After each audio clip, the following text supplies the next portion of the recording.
This is UMass Hockey. And O'Hara does something marvelous yet again! Home to future NHL stars.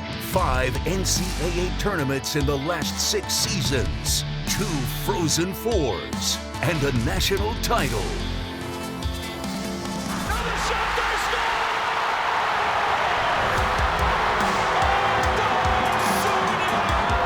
It's NewMass at a whole new level. Now to get you pumped for all the Minutemen action on the ice, along with Nathan Strauss, here's the voice of the Minutemen, Jay Burnham.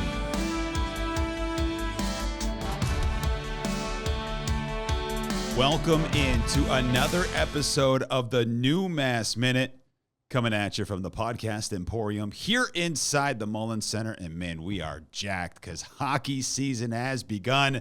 UMass coming off a weekend sweep of Northern Michigan University. My name's Jay Burnham, voice of the Minutemen. This is Nathan Strauss, and some housekeeping for you. Nathan, big thanks to everybody who came up to us and said, hey, they really enjoyed the pod. So we got that going for us, don't we? Yeah, I love that stuff too. Like, please say hi. If we don't know your names, introduce yourselves.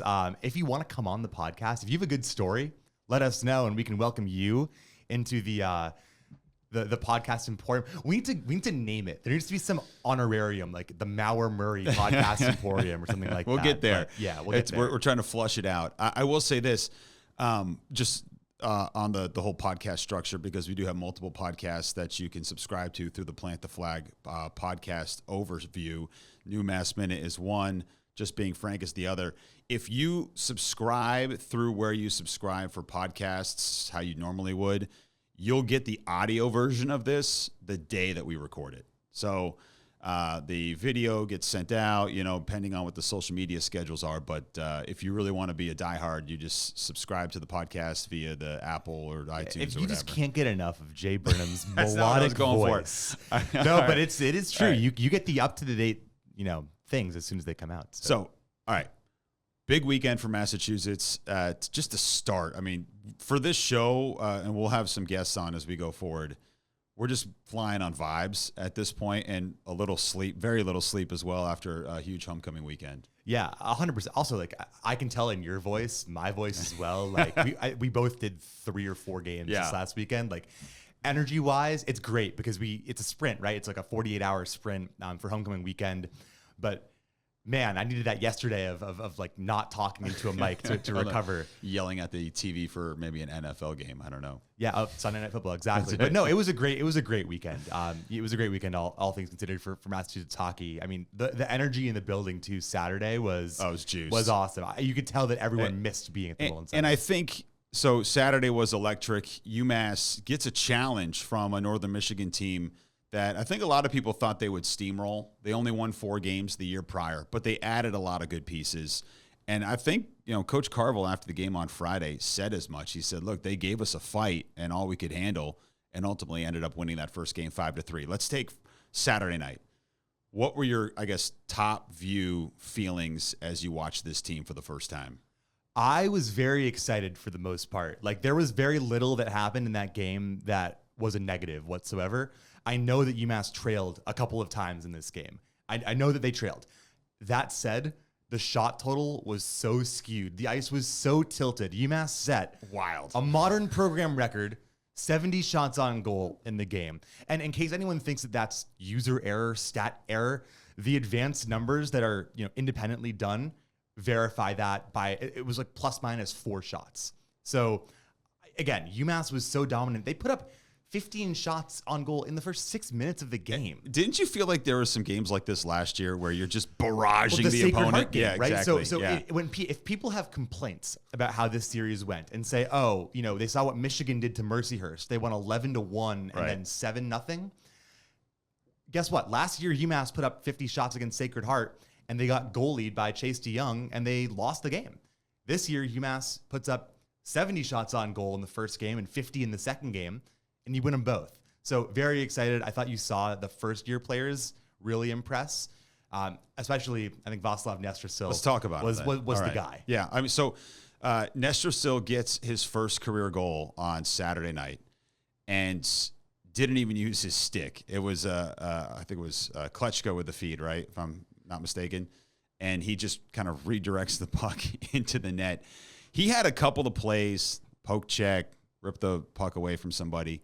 He's so long and rangy, and it feels like he's real casual out there, but just has so much talent and ability. Really fun to watch. The way I described it is, when in minor league baseball terms, when you're in Double-A or Single-A and you see a top 5 prospect in the organization or a major leaguer on rehab, and you see how they warm up and you see how they interact with the game, and they have that touch or they have the zip on the whatever it is. Yeah.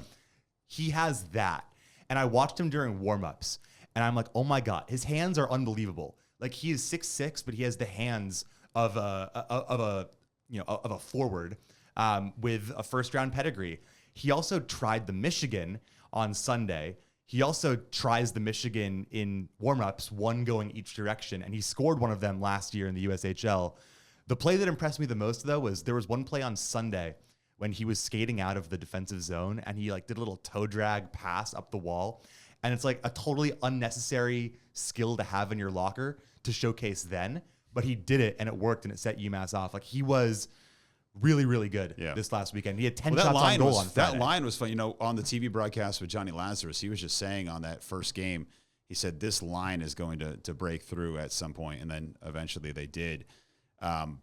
With the other kind of freshman pieces, Landon Nyes was a guy that, on the defensive end, jumped off the page, especially for Laz. He was all about Nyes on his 18th birthday on Saturday, and then got his first goal on Sunday. Yeah, and Greg Carvel talked a lot about his maturity sort of as a player, especially being only 18 years old, newly 18 years old. And then Sunday, I think you got to see him take a little bit more risks. He jumped up into the attack more. He obviously scored that goal. He still will make freshman mistakes at times, but this was not the series where you're going to be evaluated maybe on structure so much as what you can do with the puck. Yeah. And I thought he showed why, some scouts are going to have him in the first round. There were at least a dozen scouts in the building on Saturday, and most of them were there on Landon Nyes. I like the fact that Jack Musa did what Jack Musa is going to need to do this year. I mean, he got the scoring going from the left dot early on Saturday. I keep wanting to say Friday. The Saturday Sunday is weird. I think it was, two more Sunday and if we had year. Friday, Saturday, I think you'd have 2 juice nights in the building. But that was a weird scheduling quirk of how the season started, what have you. But Musa ends up getting a couple empty netters as well. I think there were times where you're like, maybe a little bit more from Musa in that second game, but ultimately I think he got the tone set with that first goal of the season. Yeah, I mean, again, he opened the scoring. He also drew a penalty in the series as well, and he played really well by and large. And I think, that line came together over the course of the weekend.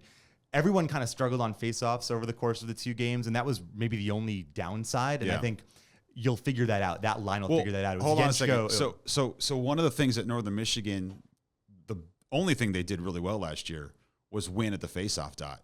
And they had that guy, Jakub Altrichter, who was amongst all the action throughout the course of the weekend. They were 22nd in the nation in faceoff percentage a year ago. So I think you had a difficult opponent in front of you, and Altrichter was one of those guys that just consistently won at the dot. Yeah, he won at the dot. He also took 3 penalties on Friday night. You're not a fan.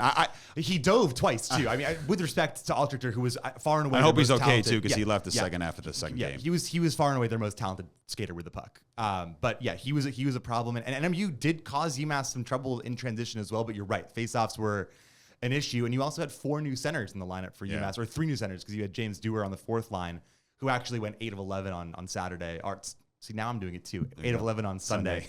But Mellenbacher, D'Angelo, and Galanic all had their moments at the dot, but you think about if UMass put up 70 shots on goal while going -10 on faceoffs, they could have put up 80. Yeah. Sorry, I meant Galanic not on the assist to Nestor Silva. Not you mentioned his name. I thought, and again, I'm just vibing here and kind of the top notes. I thought Bo Cosman had a great weekend. Yeah, Bo Cosman had a fantastic assist too, and he actually got moved up to that 3rd line midway through the second period of the first game of the weekend, because I can't remember now if it's Friday or Saturday. But he had a great assist that set up Lucas Klitschko, who had another who had a really nice goal, showcasing some nice he kind of hands. walked in and then did forehand, backhand, boom. But Greg Carvel postgame said, Cosman plays fast. He's 6'4", he plays fast, and he knows how UMass wants to play. And he's another one of those guys who I think could have an impact on the wing, someone who knows the system and someone who really came into his own. He is due for a goal, by the way. Like, yes, it's gonna happen. So he has hit, by my count, 6 posts in his career at UMass, and he's come so close. He's gonna get it. Whether it's this weekend at Stonehill, whether it's next weekend, it's coming. Mark my words. He also Write that down. He also Clip is it. the only player, as far as I'm aware, to during pregame warmups knock down a ceiling tile from the hallway and have it fall on his head. So I was mark impressed. That down too. I was impressed. I mean, he won the puck along the boards. He's got the size too and the tenacity, and then found Klechka, who then walked in for the goal. What do you make of Klechka too? Because I think he had a very positive series. Yeah, he did. As you said, I think there wasn't something that you said, oh wow. The face-off issue, and then the power play wasn't as tight as we seen in the past. And I think those are just things that will take a little time to gel, because we're so used to seeing the forward like barrage they had last year at that unit. I think the fans, and just kind of reading the overall overview, is there's a lot of excitement around. Obviously, the guys that are still that come back from last year, but the talent that they've brought in, including Klechka and Galanic and Nestrasil, all these guys. Yeah, without a doubt. And also, you look around college hockey, and like some big teams lost games. Like Minnesota lost to Michigan Tech, BC lost to Quinnipiac. Good Quinnipiac team. Good team, Quinnipiac team, but. Like, there are teams that are good teams that are in the top 15 in the country that lost games. Arizona State got swept by Penn State at home. And so I don't see the need to be overly critical of any one thing. Right. Especially, you've got Stonehill coming up and then Northeastern on Friday the 17th. And that's sort of when you hope to have things sort of solidified. And we also didn't see any lineup changes between the two games. So I think you're going to see, again, these guys, this group, figure out a chance to gel. By the way, shout out Owen Murray, who quietly had a 3-assist game on Friday, and also got vocally engaged. Maybe his appearance here on the NewMass So Minute. this was chippy, wasn't it? So anytime you play the same team twice, it's chippy. But Northern Michigan, and again, this is not specific to their team, right? Because hockey's a chippy game. But on Sunday, in a 1-goal game, they just took 4 after the whistle penalties in 2 periods. Like, there was something going on with, and it all started actually. This kind of opened up the year. Altrichter, the guy we mentioned, 17 seconds into the game, shoots a puck after the whistle and gets a misconduct. And then from that point on, it just felt like there was this back and forth with these teams. Yeah, there were a couple of things too. I think Larry Keenan tried to split 2 defenders on a little odd man rush, and then he snowed William Grama. Yeah. That kind of got things started on Sunday. And again, that's all hockey, right? Like, there's nothing wrong with that. But the referees set the tone when they called the first penalty on Hutchinson after the whistle. Hutchinson comes out of the box and does the exact same thing on his very next shift. So you can't compound your mistakes if you're a road team like that. And again, like, UMass didn't take any bad penalties this weekend, really. I'm trying to think, they on Saturday, the early 6 game, men on the ice but that had nothing to do with the tone of the game. And that was also after an icing, and UMass had been on the ice for a while, and that was you don't want to take that penalty. You don't want to take any penalties, but it's not like you were cross-checking guys after the whistle. So but it was so chippy. it felt like. All right, now let me go deep in the weeds. All right. Northern Michigan actually had a chance on the road to make a statement in both games. And I'm thinking of the holding penalty they had behind the cage that was blatantly off. If I see it, look, it's obvious, right?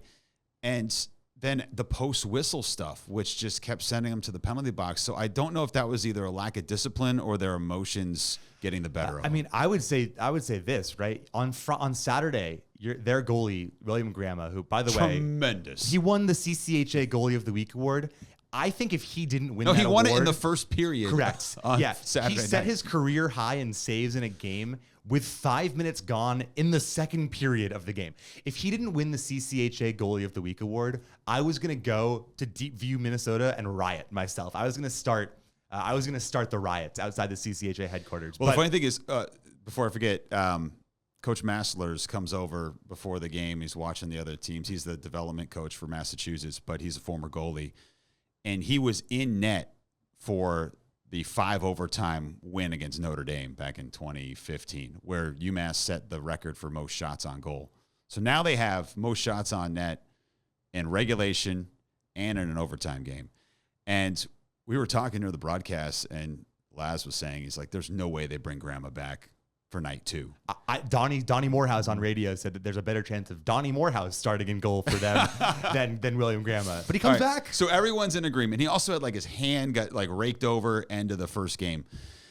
So then Coach Masterlers goes, he's like, I came back the next night after that 5 overtime game. And then he followed that up with ... I gave up 4 quick goals and they yanked me. So I was like, all right, understandably, right? So I thought that was so interesting to see the Wisconsin goaltender transfer come back. He was great. He was great, and he gave him a chance, right? I don't think UMass created a ton in the second game. It wasn't as lopsided as night 1, but back to NMU, like they did have a chance. You know, they were within 1 goal. They did lead in the Saturday game, but you felt like maybe the Storm on Saturday was the best that they had to offer, and then again, Sunday, it was a little disconnected from everyone involved. There were 2 goals. The go-ahead goal from Del Elche from the blue line. He flings it on net through bodies. I forget who was out in front of the net at that time. Really shielded Grandma. And then the Landon Nyes goal, same situation, except closer in. He puts it on net. I think UMass eventually did a good job to use their size to get those guys in front of the crease to prevent Grandma from seeing things on their way in. Yeah, and I think that's how they tried to set up the power play as well. They had Nestersil as the net front guy, and Nestersil 6'6". Yeah. And I think, you saw Lucas Kleschka's goal Daniel Yencho's goal rather to open the Sunday game was similar, where I think Northern Michigan was a bit preoccupied with Nestersil in front of the net, and no one went out to gap up on Yenchko, who just walked in and shot. He was open in the power play on that right wing multiple times throughout the course of the weekend. Yeah. Which I thought was interesting. And again, on the power play, like that takes time to gel. You've got new players there for the first time. And I do think that there needs to be a little bit more of that shot mentality. Like there were a couple of times where there might have been a little bit of overpassing it. Take it. But again, you have time to figure that out. And, Right. and they know that, right? And so you do get that power play goal. You also technically got a shorthanded goal. Jack Muse's empty netter on Saturday night was technically a shorthanded goal. But again, those are small details to clean up. Those are details to clean up. And again, you have a 1 game this week on the road on a small sheet against Stonehill to figure that out. If you haven't, go back and listen to our interviews with Owen Murray, Lucas Ovalstad. Those are on the podcast thread, also on the YouTube Athletics page. You have the great benefit of being able to go down post-game and go one-on-one with Coach Carve for the radio broadcast. And in your post-game interview, you asked him about Michael Robel. And Robel almost had that shutout on Sunday. He didn't like that goal that was given up. You can tell in his comments the high expectations he has for Robel, who played very well. Yeah, and one thing that I've come to learn about Coach Carvel is that the score, especially in the first couple weeks of the year, maybe month of the year, the score matters a lot less than how the team played. And that can be frustrating, I think, for fans at times. Yeah. Because you're celebrating a win, you want to hear good things. Or if it's a bad, like Sacred Heart last year, where you got goalied basically, but you really, really dominated. You outshot him something like 45-16. But he was happy with how these 2 games went. And I generally think that you should trust Coach Carvel as a barometer on where the team is at, because he knows.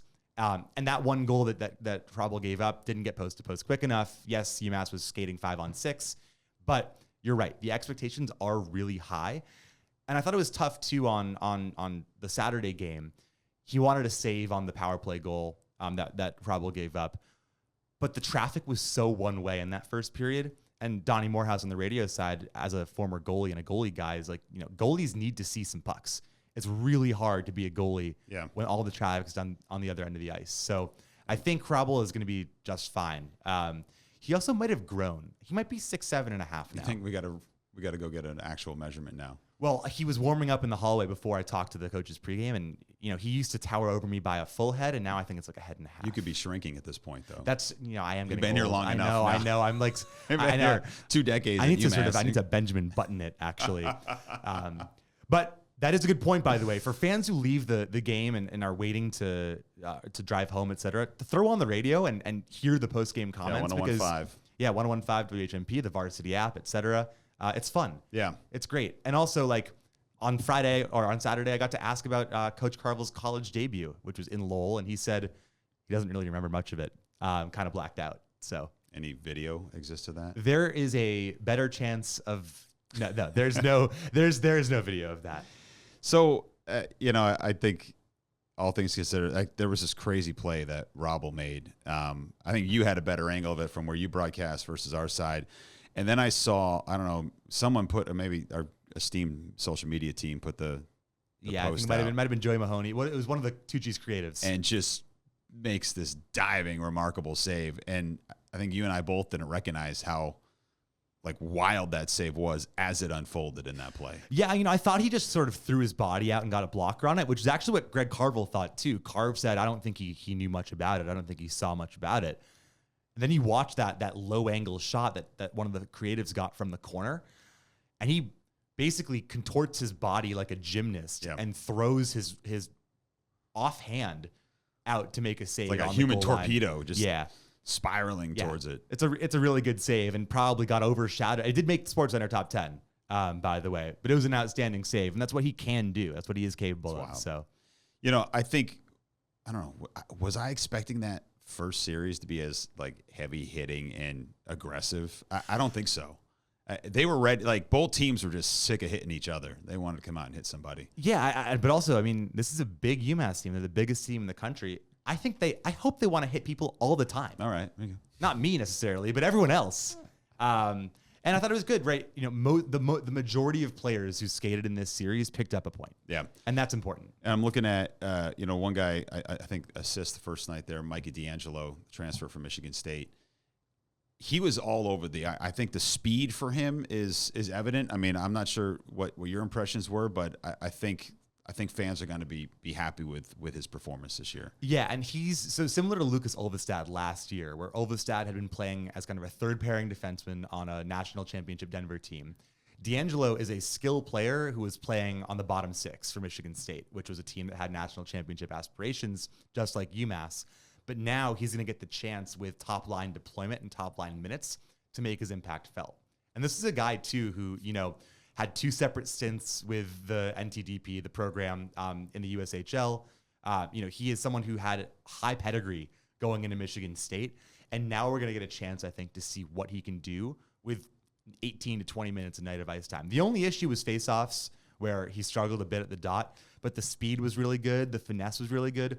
He had a couple of great cross-slot passes, and I thought the top line forechecked really well as well. So I think the goals come. They're just a pain in the butt. Yeah. That's the Jack Musa mentality, right? No, but D'Angelo, and I thought Mellenbacher had a really good series as well. Yeah. He's not as fast as D'Angelo. Transfer, but he, I thought, acquitted himself pretty nicely over the two games, and obviously there's still growth to come for all of them, but D'Angelo's speed is what I think, because it was so much fun, especially that first game.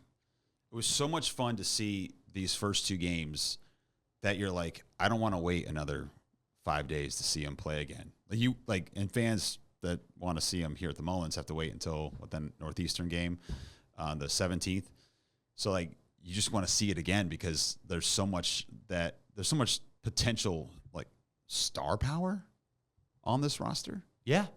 No, there is. To think about, there's across all the positions, right? You've got an all-star goalie who has literally been an all-star in each of his last 2 years. You've got at least 2 to 3 to 4 all-star defensemen, and then you've got a first-round forward. You've got right now Jack Musa with 5 points, along with Nestor Sill, along with everyone they brought in. There isn't really a weak link that we saw in that first game, the first series. It's funny. I was looking back at the numbers. Musa's 2 years ago, he scored 12 goals. We might have talked about this over the podcast last year. And then last year he scores 18. 12 goals tied for the team lead 2 years prior. And then the amount of scoring that they had last year, Suniev, O'Hara, all these guys, it's kind of elevated the ceiling or the floor for goal scoring. And hopefully Musa gets to 20-plus number this year. He's got an outside chance to get 100 points in his career, which is something that is very hard to do. He's single digits away now. 6 goals or something in his career. Yeah, he's played now 78 games. He hasn't missed a game at UMass, 78, 79 games, and he's put up, I want to say, 70 points in those games. So he has a chance to hit 100 points. He's also close to the top 20 in career goals. I don't think it's impossible that he gets into those. Right. Without a doubt. Speaking of great players that played here, as we record this, the NHL season starts tonight. I saw Scott Morrow not going to make the Rangers. He'll start the season in Hartford. What other UMass alum are out there that you're looking at that we might not be thinking of? Well, that we're not thinking of is tough, because what we are thinking of is the Norris winner and the best defenseman in the National Hockey League, All right. Cale Makar, who begins his season tonight against the Kings in the late game on ESPN. You'll be watching. I will be watching. Yeah. I enjoy watching the Avs play. I enjoy watching Cale play. I'm really excited, though, for the group of UMass players who signed in the last year or so, who are beginning this season in the American Hockey League. Let's talk about it. So let's talk about it. Scott Morrow in Hartford. You've got Ufko and O'Hara, who are both in Milwaukee. Matt Murray also in Milwaukee, where he's really Nashville's third goalie. So he's someone who could get NHL games at any given time. Lucas Mercury in Tampa Bay. They might have a need for a hard-hitting player. If everyone gets ejected from the game. Right. The next time Tampa Bay plays Florida and Lucas Mercury is available. Bring him up. Bring him up. Mitchell Chafee, who obviously fought and got a 5-10 in the preseason game that we were talking about a few days ago. There are so many guys. Connor Sheary just signed his deal with the Rangers. I'm sure I'm forgetting some. Obviously, Suniev, Delgaizo in Montreal. I've decided I'm going to adopt the Calgary Flames as my late night team to watch this year. But that's they are going to be amongst the bottom 4 teams in the NHL in points this year. Dustin Wolf in goal, man. Come on. But you do get those late night games. Well, this is like when we had that conversation when I adopted a Premier League you went team. and you picked West Ham as your. It's okay. Some people the misery chooses them, right? But no, I'm excited. Maybe not so much for the Bruins. I think it's going to be a rebuilding year. Yeah. I would hope to tank. Gavin McKenna would look good in blue. Schmillis into the mix. It's going to be tough. I would love to see Dons in the mix. The problem is the Bruins signed a lot of bottom 6 caliber players, and we got 5 out of 6 new on the bottom 6 this year, right? For the Bruins, something like that. And they're rebuilding. I would love to see him get his chances. I don't know with those guys. You just have to keep grinding, right? You just got to keep showing. I think he would do a better job than some guys. Yeah, probably. I think he could make his debut this year. I think that would be awesome as well. Send a tweet to Sweeney or something. All right, get it going. Yeah, you know what? I'll text Marcus Sturm right now. Presence. I'll text Ryan Nadeau. I'll be like, hey, but in all seriousness, obviously I'm a Bruins fan, but I root for UMass guys around the league, and that includes no matter what team they're on. All right, on deck, Stonehill. 1 game this weekend. What do you see? And I guess I don't know if you prepared for them yet or not for your broadcast. What are they? Strengths? What's that team look like? It's going to be very similar to This Northern is going to be Michigan. a game that's going to be held at Warrior Ice Arena, technically in Brighton, in the Boston area, where the Bruins have their practice facility. They just lost 2 games to Lake Superior State. Lake Superior State was the team picked 1 ahead of Northern Michigan in the CCHA. Both were close games, and Stonehill has some guys who you might recognize. They've got Posma and Mexico, guys who transferred from AIC. They took 2 Hockey East wins last year, did Stonehill, and they have beat Lowell last year. Yeah, and I believe they beat Merrimack as well. They have Connor Androlowitz, a goalie who was a Maine transfer, and they've got some guys. And their head coach David Berard is someone who coached at Holy Cross for a decade and who was on staff with Providence. That's a guy, he's a known quantity, and they've gotten a lot better the last 2 years. So you got to win these games. Like Hockey East needs you to win these games, especially BC. I mean, you don't really root for BC, but you kind of need to, right? I am rooting for BC to beat the brakes off of Minnesota this week. They've got 2 games out at the Mariucci Center. I hope BC puts 10 on them for the sake of Hockey East. They don't got Snuggerud anymore, do they? They do not. They don't have Renzel. They don't have the guys who we saw last year. But no, you're rooting for Hockey East. But yeah, Stonehill, similar to NMU. I think they might be a little bit tougher. You're on the road for the first time on the smaller sheet as well. Interesting to see, team on the road, first, challenge away from the Mullins Center. Yeah, different ice size, all those things. So you factor those complications into things, and you got to just continue to build off of what you were able to do this past weekend. Yeah, and I'm excited to see this team on the smaller sheet just because they're so rangy. Like you said, they've got so much size. Again, if you go watch that highlight for Nestrasil on the forecheck, I think he just pokes it away from Northern Michigan, and then has he didn't score, but he had a point-blank shot on net. That caginess, I think, is going to come into play time and time again this year. Yeah, without a doubt. And I think Stonehill is a game that you should win. You're expecting to bring a performance. You get back to the Mullins Center for your Hockey East opener against Northeastern on the 17th, and then Bentley on the 18th. Decent chance of going on the road to Omaha 5-0. UMass jumped up in the rankings to 14th. Again, rankings only mean so much. Right. But you get one game in 2 weeks with this Friday game at Stonehill to kind of gel and bond. And I'm very excited to be there. It should be a lot of fun. Cannot wait. Where will I be? Kent State, right? Yeah, you will be in Akron or Fairview. Fair Lawn. Fair Lawn, rather. Adjacent to the home of LeBron James. Should be fun. Kent State football. And I'll be watching the best number 23, Francesco Delelce, on Friday. Hey, on Friday in Boston. Had the game winner for you. Look, all I'm saying, 23-6, Delelce and Olvestad, give me that over Braun any day. You heard it here first. We'll cut that, clip it, send it out. All right, this has been our newest edition of the NewMass Minute. We'll check in next week. Nate, good luck at Stonehill. Thanks so much, man. Of course. Enjoy Ohio. Big thanks to everybody for joining us throughout. We'll see you next time from the Mullins Center.